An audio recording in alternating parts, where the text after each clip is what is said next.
Dumelan, welcome to another fire episode of the Mobile Schools podcast. Remember, don't like, don't subscribe, don't share, nobody cares, man. So today I just want to talk about how a lot of people in South Africa are affected by the digital divide, and that's something a lot of people don't talk about because when you talk about the digital divide, a lot of people think, oh, how many people are on social media, how many people have access to YouTube. But it's not just that. Digital divide means how much access to information and how quickly can you get it. And in South Africa, less than 10% people have access to information. It's crazy. You might think no, but a lot of people have phones. South Africa has a high rate of penetration of smartphones. The problem is still the high cost of data. Now you're thinking, yeah, bro, we all know that we do buy data and we communicate via WhatsApp, but that's one side that's easy.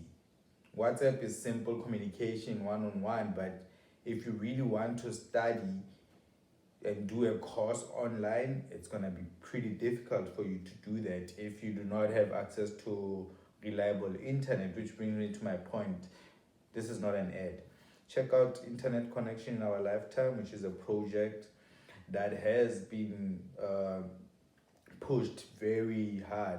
I said it's not an advertise, it's just being pushed by mobile schools to have houses in the townships install Wi-Fi, and it's very important for houses to have Wi-Fi, guys. Like, if you look at what happened with education recently when schools had to shut off, you realize that a lot of kids in the townships do not have access to Wi-Fi. So their information they were getting via WhatsApp, and it had to come to the sister who had access to data, and then they have to share it with their it's so much work.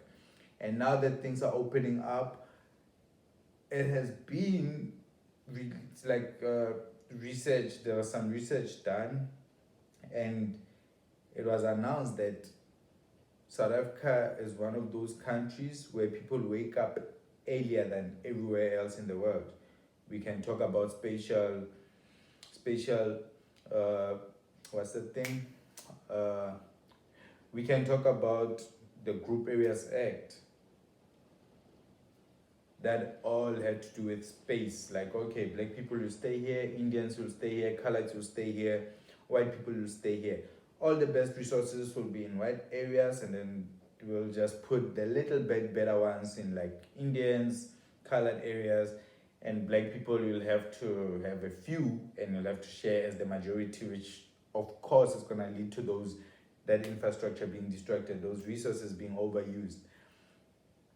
So it's easy for you to say, oh no, but we had swimming pools that are not taken care of. Dog, if you have 10,000 people using one swimming pool, it's gonna be way different for when you have like 50 people who are using the same swimming pool in the suburbs because they have swimming pools in their homes.